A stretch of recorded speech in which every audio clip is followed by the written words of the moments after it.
Projektet med boksene startede egentlig på den måde, at jeg tilfældigt fandt sådan 4 præfabrikerede bokse, som jeg synes var meget interessante, men som jeg ikke sådan lige umiddelbart vidste, hvordan jeg skulle sætte i spil. Men jeg vidste, de rummede en eller anden form for noget udvikling. Det startede egentlig med, at jeg udstillede dem som sådan en slags ready-mates, men fandt hurtigt ud af, at det var intetsigende at gøre det på den måde. På det tidspunkt, der havde jeg arbejdet i en del år med et rejseprojekt, som hed How Scandinavian of Me. Et projekt, som jeg i længere tid havde gået og tænkt på, hvordan jeg kunne udvikle. Der fik jeg sat boksene i spil i forhold til det her med, at der tænkte jeg, at boksene, de kan være med til at få skabt en udvidelse af How Scandinavian of Me, og samtidig bevæge mig hen i nogle af de overvejelser, jeg havde gået med i forhold til, hvordan jeg fik etableret et netværksprojekt, hvordan jeg kunne få nye samarbejdspartnere, nye arbejdskollegaer. På det her tidspunkt, der befinder jeg mig så i den her i Nordjylland, i den her lille lokalitet, hvor jeg på mange måder ikke havde en platform, hvorfra jeg kunne tale og hvorfra jeg kunne diskutere. Så jeg vidste, at med det lokale udgangspunkt, jeg havde, der vidste jeg, at jeg skulle ud og etablere noget netværk, således at jeg kunne blive, så jeg kunne få noget af det, som jeg rent faktisk søgte efter. Formålet med boksprojektet var, at jeg skulle have etableret et eget netværk. Jeg var interesseret i at komme i kontakt med udenlandske kunstnere, blive en del af nogle nye netværk. Og man kan sige, at i stedet for at sidde og vente på, at de kom til mig, hvilket de jo højst sandsynligt ikke gjorde, så blev jeg nødt til at være, hvad kan man sige, sådan progressiv i forhold til min egen kunstaktivitet, og dermed blev boksprojektet mit eget netværk i forhold til at kunne indgå i nogle nye relationer på mange forskellige niveauer. Det internationale arbejde startede egentlig sådan relativt tidligt forstået, altså tidligt i projektets fase. De her bokse fandt jeg i 2003, og i 2004 stødte jeg ind i en engelsk kunstner, der hedder Karen A., som egentlig på det tidspunkt var ude efter nogle samarbejdsrelationer i forhold til nogle skandinaviske kunstnere, som arbejdede med det med at have et skandinavisk udgangspunkt, og var interesseret i det her med rejseriet. Så Karen, hun skrev til mig i relation til nogle af de her spørgsmål. Og i den forbindelse, der spørger jeg så Karen, jeg introducerer hende for min bokstanke og boksprojektet, og spørger, om hun vil være interesseret i at indgå i et samarbejde, hvilket hun siger ja til. På det tidspunkt bliver hun koordinator i England, mere sådan præcis omkring London, hvor Karen er bosat. Sidenhen er hun så blevet en ko-kurator i projektet. Så det er jo sådan starten på det internationale samarbejde. I dag er der jo så mange flere kuratorer tilknyttet projektet. Kollektivitetstankerne har været grundlæggende fra starten af, i og med at jeg var interesseret i at danne relationer og dermed kunne opbygge en eller anden form for kollektivitet. Ikke jeg vidste på det tidspunkt, hvad det ville ende ud i, eller hvordan det ville bevæge sig, men kollektivitetstankerne har været der fra starten af. Men klart, at i og med, at Karen og jeg i vores korrespondance med hinanden i forhold til den indledende fase, egentlig, det viser sig, at vi er faktisk interesseret i nogle af de samme undersøgelsesområder, den måde, man arbejder med kunst, på hvilke greb man bruger.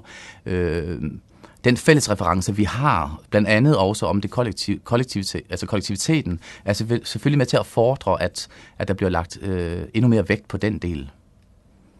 I projektets ånd, så inviterer jeg 2 kunstnerkollegaer ind, Jakob Brugger Larsen og Sanne Mo, som så bliver en del af den arbejdsgruppe, som i dag sidder og sådan på organisationsplan og koordinere projektet, invitere mennesker ind, sidde og lave ad hoc-projekter i forhold til nye kunstproduktioner, udviklingsstrategier og sådan nogle ting.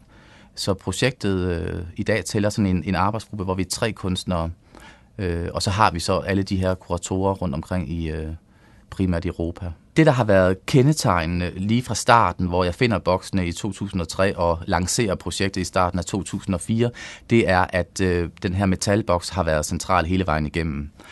Og det er den også i dag.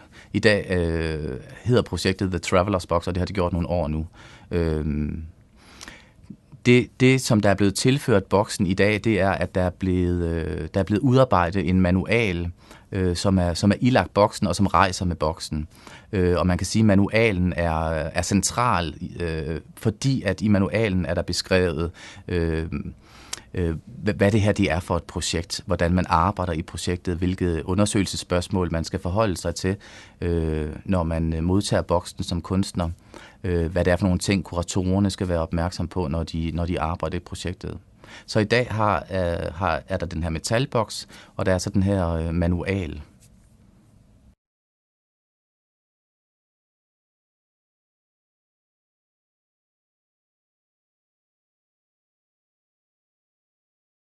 How did you enter into the TSB project? Well, the project itself started in 2004, I think, and I came across it in 2005 when I was doing some research for some sort of Scandinavian things, because my dad's from Norway, so I wanted to find some different things about identity and sense of place and things like that, which sort of underpin my work. And I came across Lars's project, which is called How Scandinavian of Me, so that got me interested in him. And then we had an email conversation, and he told me about the Travelers Box project. So I sort of looked into it, and then he asked me if I wanted to coordinate the UK arm of that. So I said yeah, and that's kind of how I got started with it, really. And could you explain your role as kind of curator or coordinator of the Travelers Box project in London? Well, in the beginning, it was sourcing artists for the box would go to each artist for a month. So I sourced 12 artists, and it went for a year. And then, as the project evolved, that sort of became more open. And now it's sort of a matter of sourcing artists, finding people that I feel their art practice is relevant to the project and to the things that Lars is interested in promoting, and trying to find just artists all over the UK, really. So it's curating in that sense, but it's not curating in a gallery sense, if that makes sense. And during the course of the project, what perspectives do you think are particularly important for the project that you've come across? In terms of other artists, or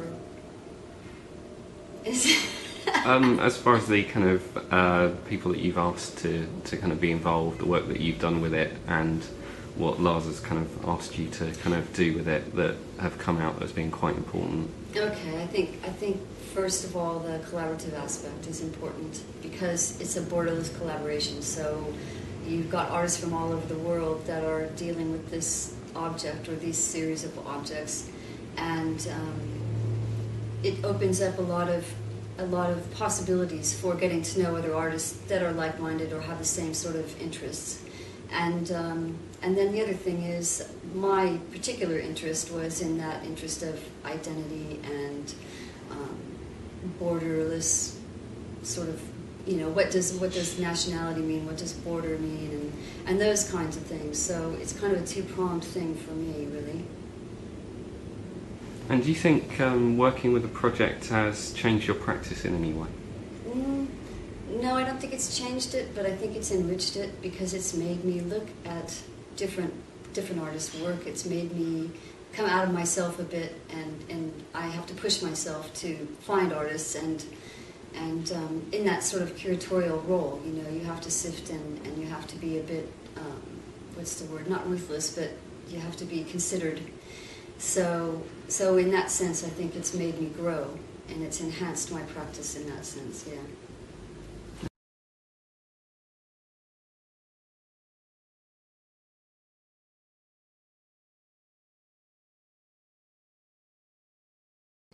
Hvis jeg skal give kort rids over organisationen The Travelers Box, så består den af 3 dele.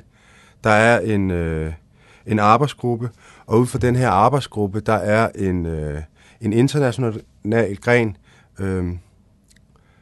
hvor til der er tilknyttet 9 bokse, og så er der en lokal gren, hvor der er tilknyttet 1 boks.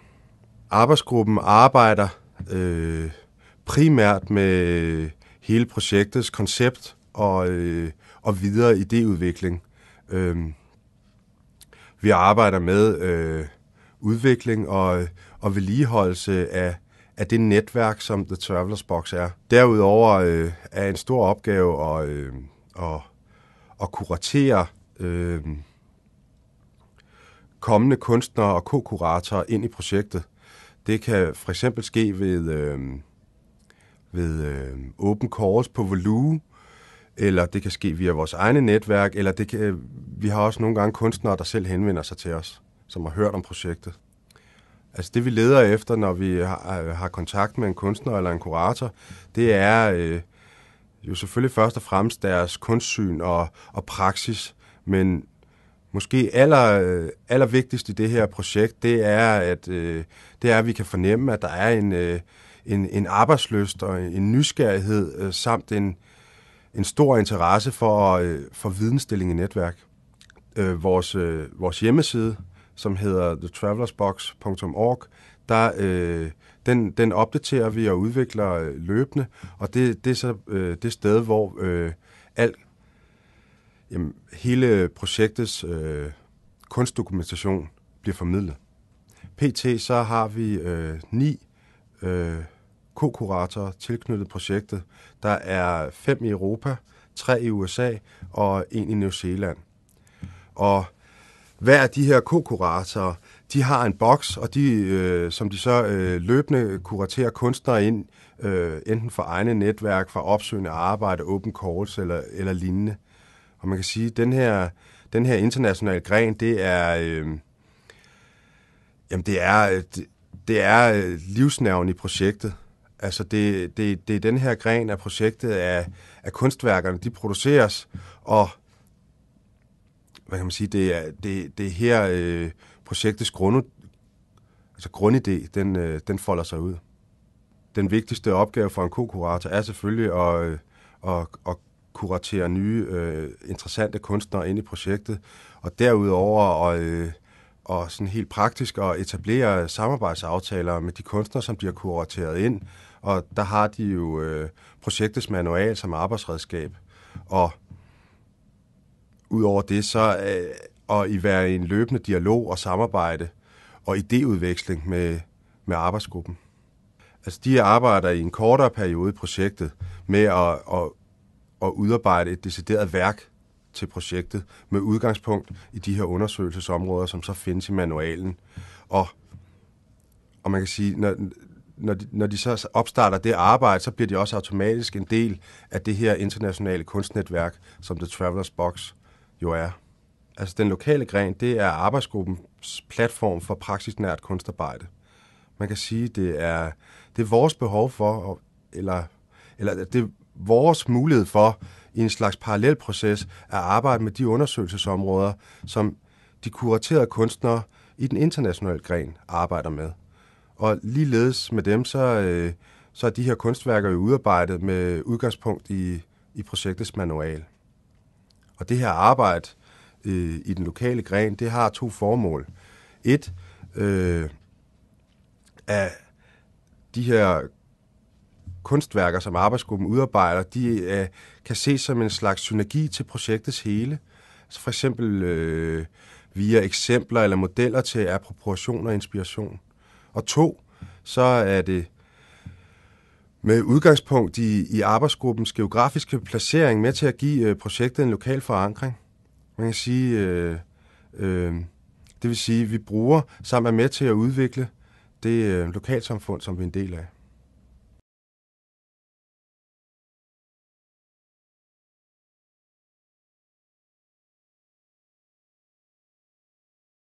Altså det, der er hensigten med projektet, det er at blive eksponent for eksperimenterende kunstpraksis. og hvor der er stor fokus på tværfagligheden. Og her skal boksen ses som en metafor for samarbejde, fordi den rejser imellem kunstnerne og skaber det der åbne rejseri, hvor det udvidende kunstfelt opstår. Og der opstår det som det kulturelle mødested imellem de mellemmenneskelige orienteringer og forståelser. Det centrale i projektet, det er, at det er et netværks- og et samarbejdsprojekt, hvor kunstnere de kan indgå i netværk, og ud af de netværk, så dannes der nye netværk. Det er et netværk, hvor kunstnerne de kan vidensdele, og de kan udveksle og danne nye samarbejdsrelationer, så projektet er i en konstant bevægelse. Det er en udvikling som en slags synergieffekt. Og projektet er en platform for formidling af kunstnernes arbejder. Og med projektet, der ønsker vi både at arbejde og vise kunst i en åben, en flerstemmig, fri og non-kommerciel kontekst. Jamen, i både netværksideen og samarbejdstanken, der har vi et stærkt ønske om at organisere et udvidende kunstfelt, hvor der sker både vidensdeling på flere niveauer, og så er vi samtidig interesseret i relationer og det kollektive. Og det er i de mellemrum, som bliver bindeled til andre samarbejdsrelationer. Altså, boksen den indgår i projektet på den måde, at den bliver en slags stafet. En stafet i en stafetkæde. Og så der skaber den forbindelsesled til forskellige kunstnere og mennesker. Og deres arbejdspraksis. Og også til et udvidende kollektivt samarbejde. Fordi her opstår der så nogle nye forståelser, hvor der kan stilles spørgsmål ved eksisterende konventioner. Og boksprojektet, det fremstår også som en model, der kan være med til at nedbryde eksisterende opfattelser, så den bliver en slags idékatalysator eller en idéopsamler til den vidensdeling.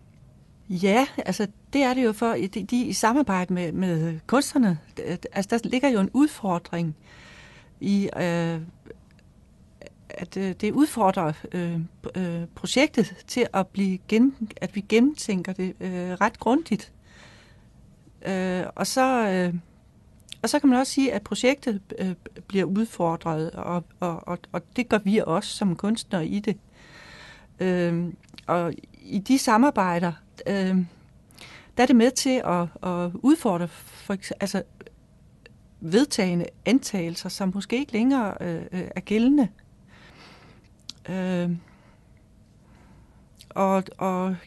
Her søger vi søger en større belysning til projektet i de mange forskellige kontekster, altså de mange forskellige sammenhænge, vi arbejder i, eller vi får kontakter til. Og så trækker vi viden udfra og hertil, som er ret væsentligt. Og samtidig vil vi også gerne holde fast i det oprindelige. Men vi har også behov for at komme ud af vores egen lokalitet igennem de samarbejder. Og så arbejder vi internationalt, fordi boksen skal ses som omdrejningspunktet. Den skal ses som det omdrejningspunkt i et rejseri, hvor der sker den udveksling imellem mange relationer.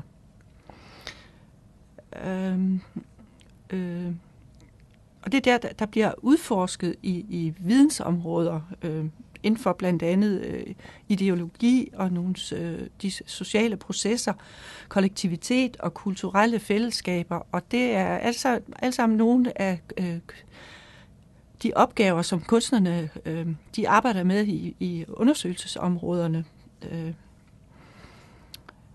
Og så finder vi det også vigtigt at arbejde interdisciplinært, fordi at projektet på den måde bliver et fællesramme for tematisering af kunsten som redskab.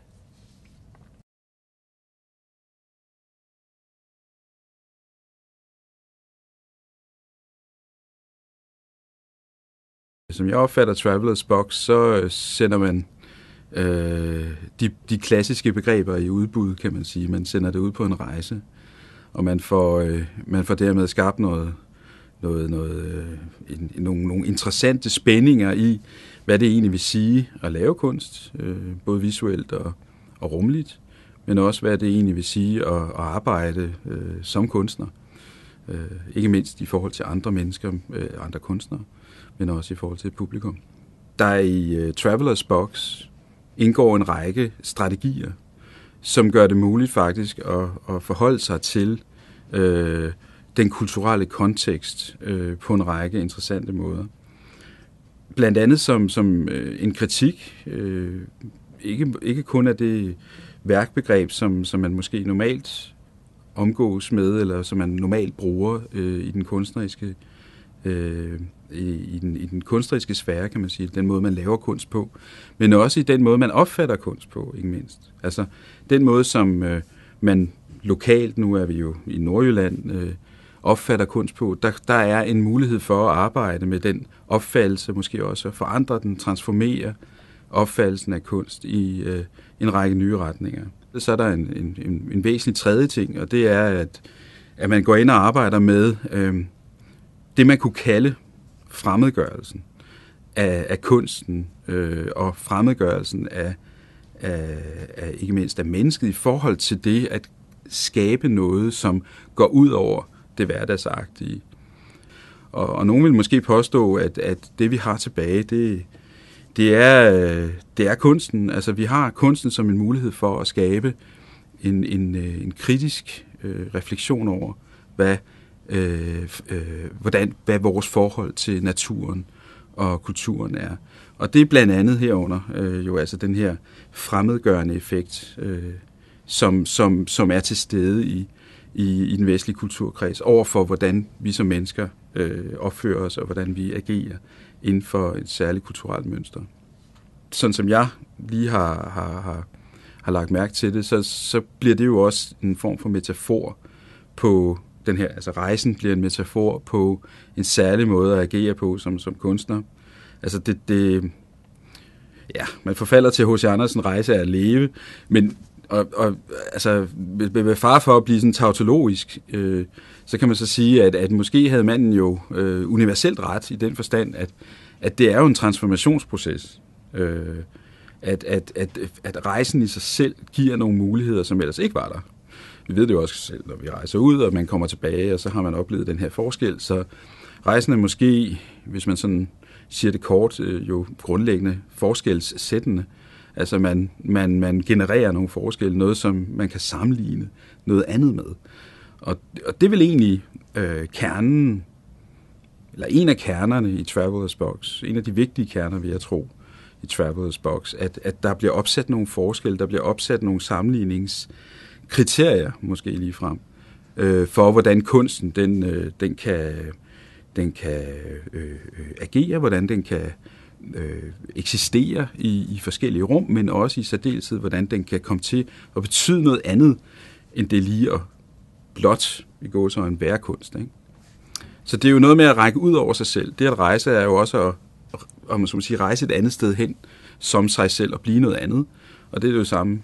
Det er en proces, som foregår, som transformerer noget. Og i det tilfælde er det også kunsten, der bliver transformeret.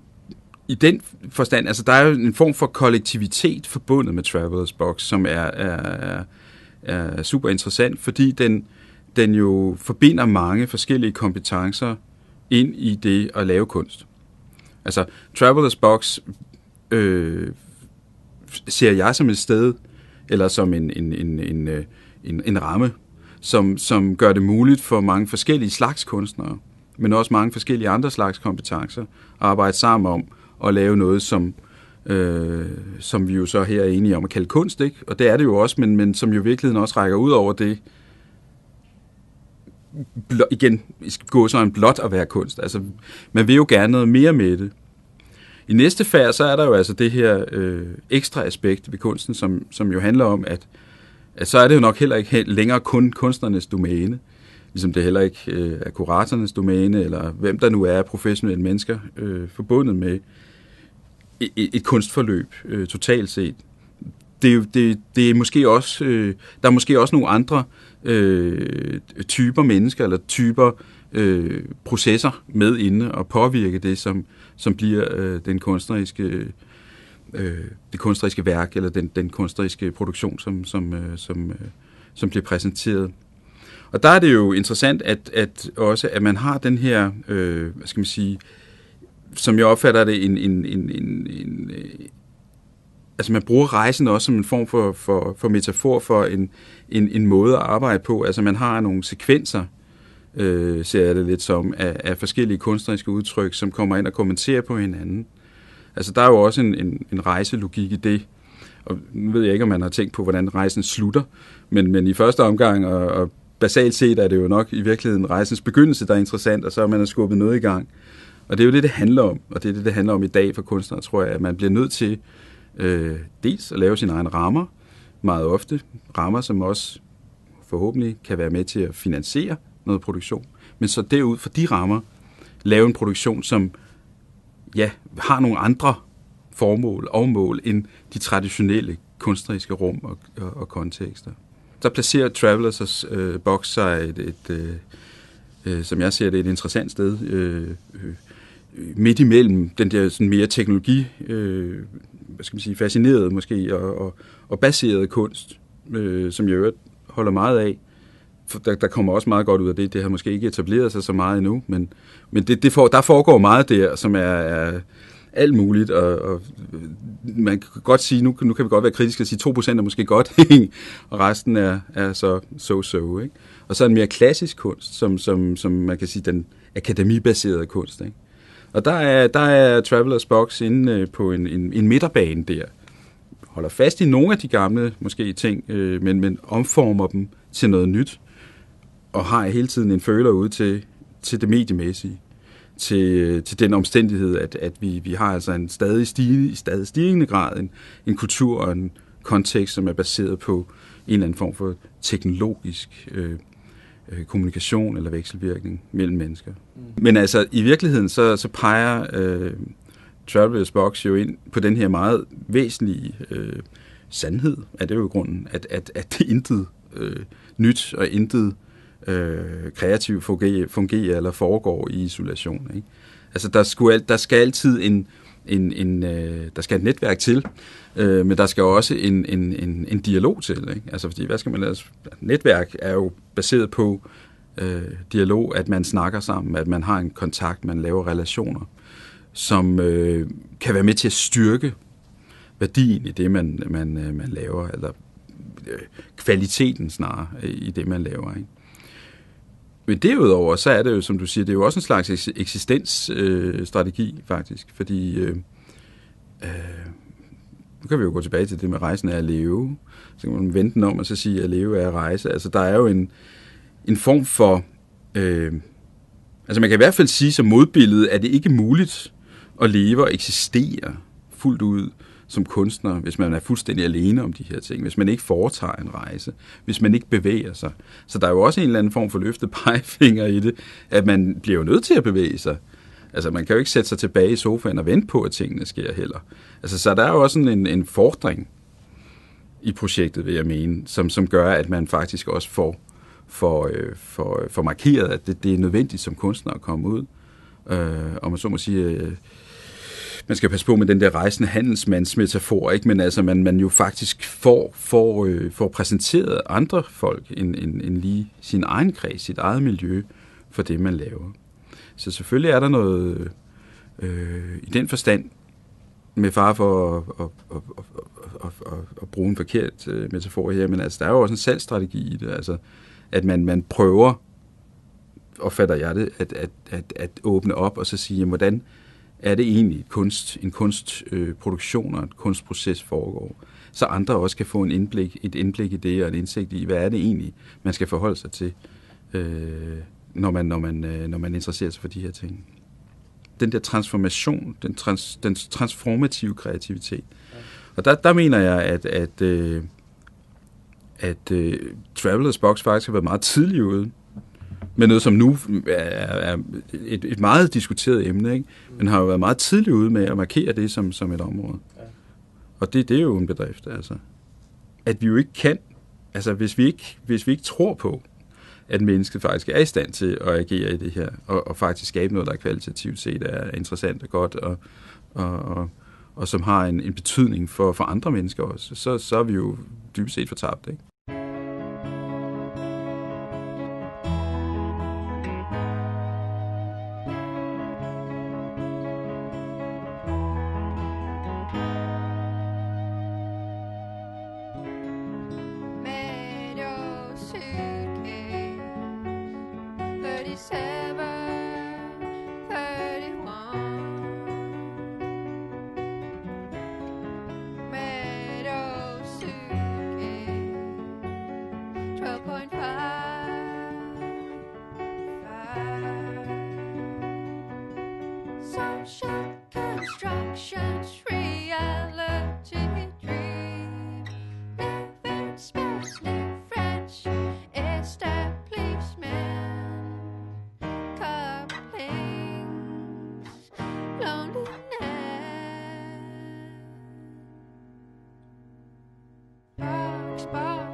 Social processes, collective feeling, inclusion, exclusion, understanding, world life, circle world.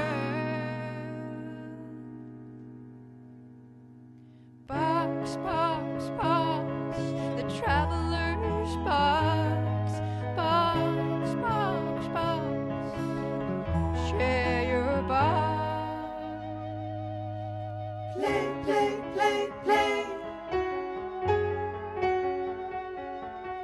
Play, play, play, play alone. Play, play, play, play. Play, play, play, play alone. Multi voice open, uncontroversial, free.